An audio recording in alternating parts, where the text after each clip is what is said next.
Aloha! This is lesson 283 from A Course in Miracles with Hope Johnson. My true identity abides in you. Father, I made an image of myself, and it is this I call the Son of God. Yet is creation as it always was, for your creation is unchangeable. Let me not worship idols. I am he my Father loves. My holiness remains the light of heaven and the love of God. Is not what is beloved of you secure? Is not the light of heaven infinite? Is not your Son my true identity when you created everything that is? Now are we one in shared identity, with God our Father as our only source, and everything created part of us. And so we offer blessing to all things, uniting lovingly with all the world, which our forgiveness has made one with us. And that concludes the text. My true identity abides in you. This statement is like a recalibration from our identity as an image to identity as essence. My true identity abides in you. From the false self to holy remembering. You made an image, but you're not that image that you made. That's why it says, I made an image of myself. The image is the body self, the story self.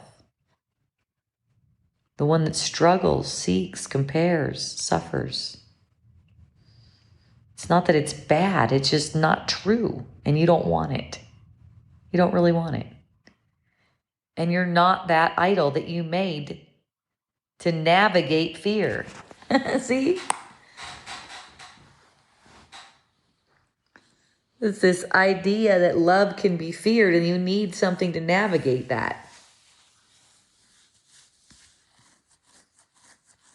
You're still the radiant presence that precedes this image.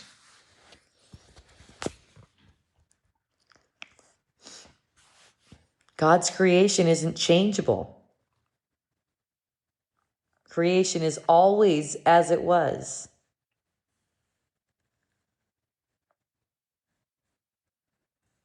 Nothing real has ever been harmed. Nothing real has ever been changed. You only think you need to change because you think you already changed yourself. You think you changed yourself from the holiest of holies to this image that's wanting.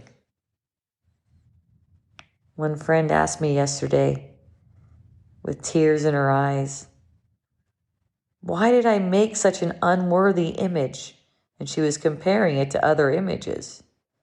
I go, they're all the same. None of them get us anything we want.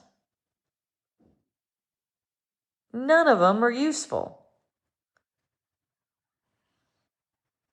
To her image wasn't as good as other images. But it's in recognizing none of these images are useful. Comparing them is meaningless. Your holiness hasn't been damaged by this image you made. It's just forgetfulness. You made the image that you seem to be in all the other images to compare it to.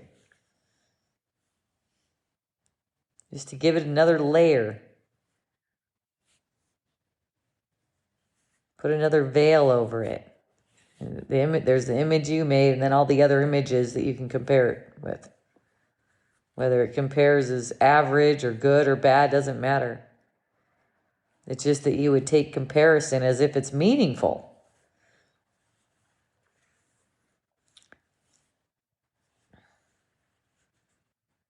Doesn't matter how much or how hard or how long you've been believing yourself as separate.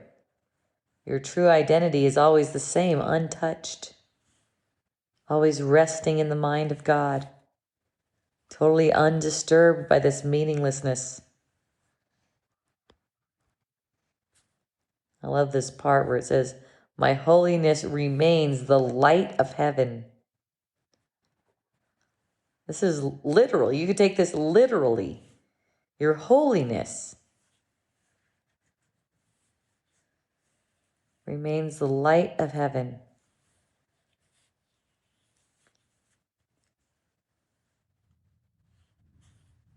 Your being isn't just an attribute of light. It's the light itself. It's the frequency of eternal love.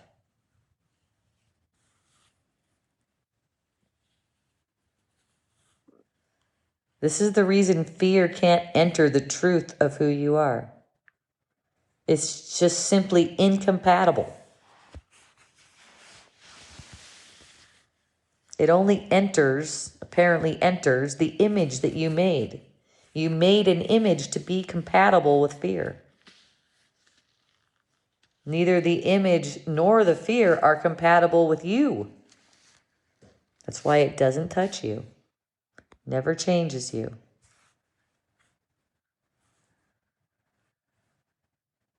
Let me not worship idols is another part of this lesson. To worship the image you made is to totally dismiss the truth.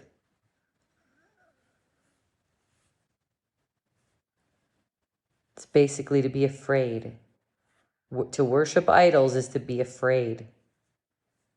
Any fixation on your identity, your status, your role, your spiritual performance even, becomes an idol. Even the spiritual ego that wants to be seen by others as awake is part of the illusion. Let people's perceptions be their perceptions. No one looks at you. No one sees you when they're looking at an image.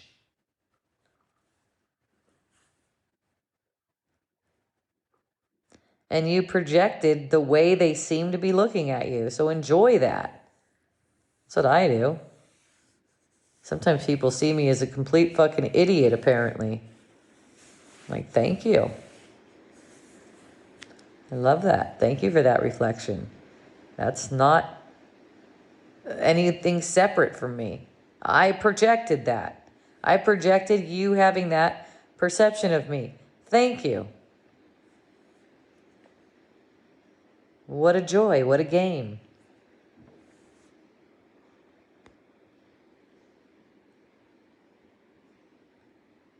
Notice what image of yourself you've been trying to preserve at the cost of your own peace. When you're not trying to preserve an image, there's no defensiveness. You'll notice no matter what anyone reflects, it's like, wow, there's nothing to defend against here. Okay, yeah, let's go with that. That's fun.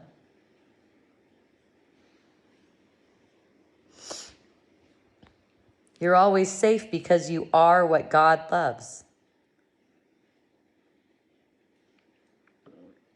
It says, is not what is beloved of you secure? Is not what is beloved of you.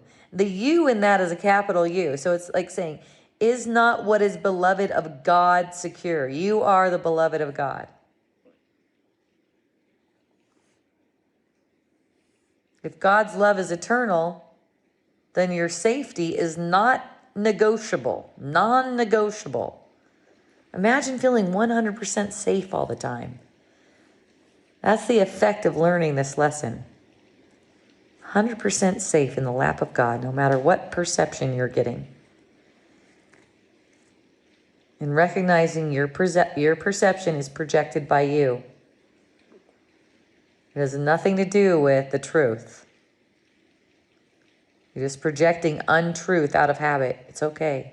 It's not bad at all. It just doesn't touch you. That's why it's fun. It's nothing to resist. To accept what's your true identity is to live in the field where nothing is threatening. Nothing seems separate from you. And love never ends. Everything is loving. You trust all perceptions that are coming to you as perfectly loving. Perfectly loving. Our identity is shared. It's not personal.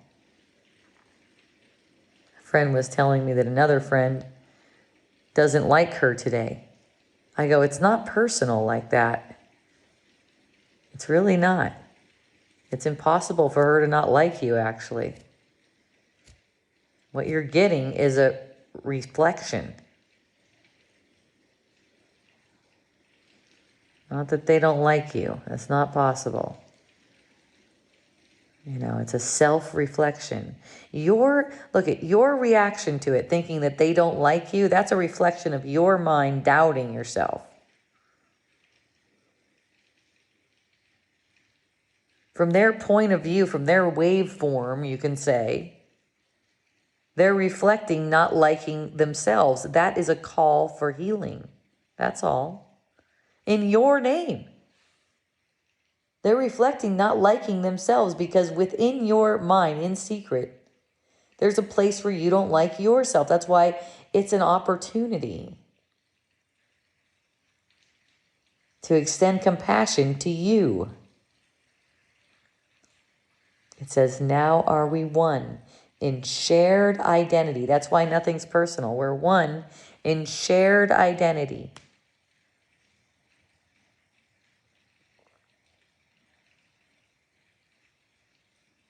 It's not a call to try to erase uniqueness. There is no uniqueness.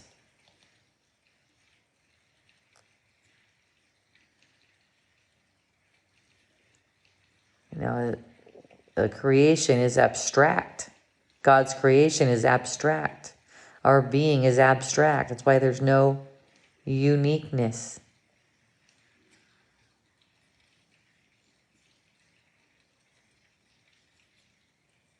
There's one sun. You know, there's divine distinction, which allows us to experience creation. But this, what we're perceiving with these unique bodies and stuff like that, that's an illusion. Unique personalities, illusion. So this is to release us, help release us from the illusion of private minds. There's no private minds. There's no private thoughts. Now are we one in shared identity. When someone reveals a thought to you, that's revealing your own thought, what you thought in secret and tried to project outward to pretend like it was out there. Stop pretending. Yourself is not yours alone, it's ours. It's held in the unity of God, in the unity of the source. It's our one self. Forgiveness is what makes this unity visible to you. It's not by forcing oneness on you. It's undoing the barriers you erected to its recognition.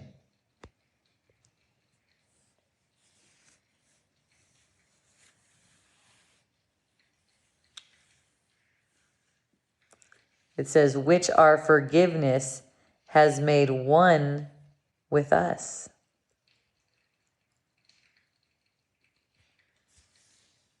And so we offer blessing to all things, uniting lovingly with all the world, which our forgiveness has made one with us. Forgiveness dissolves all these boundaries that we put up. It doesn't change the world. It just reveals that the world was never separate. Forgiveness is what makes the world one with us.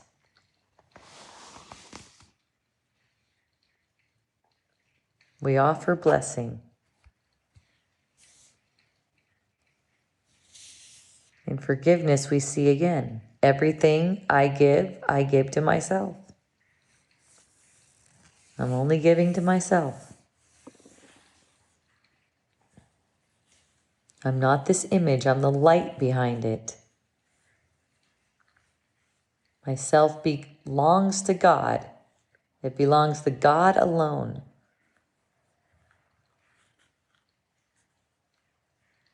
This image I made to substitute for the Son of God is not a reality.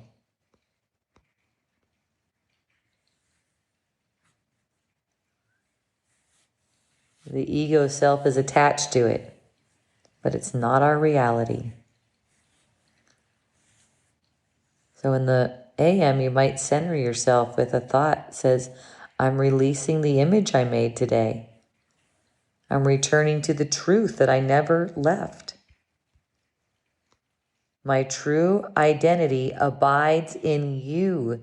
That's a capital Y, as in my true identity abides in God. So it's about releasing the image you made. And anytime you feel like you're the image, and all throughout the day, notice how you're acting. Are you acting from the image, or are you acting from the self that God created? There's just the image you made, and there's the self God created. Those are the two things you can act from in the world. One of them isn't a reality. One of them is coming from fear, and one of them is coming from truth.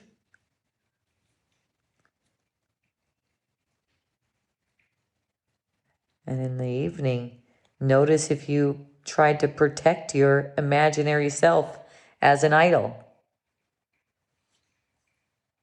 If it felt threatened, that's an idol. Truth doesn't feel threatened. See if you can lay that down at that time when you're reflecting. Because there's no time. There's really no time. Time is an illusion, and it's meant for this. It's meant for undoing time. Notice what idol you protected. Always your imaginary self is an idol. Or anything that you try to protect.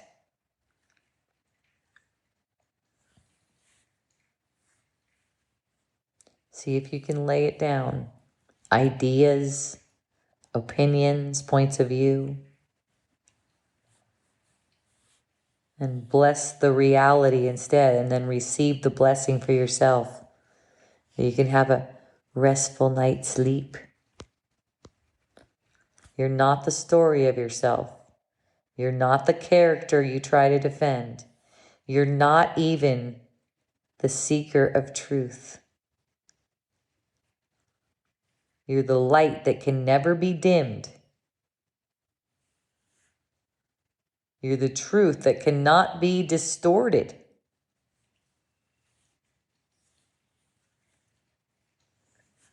And you're the holiness that God created that cannot forget itself forever.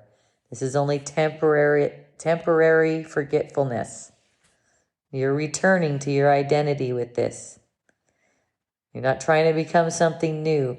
You're just removing what was never you at all. So enjoy.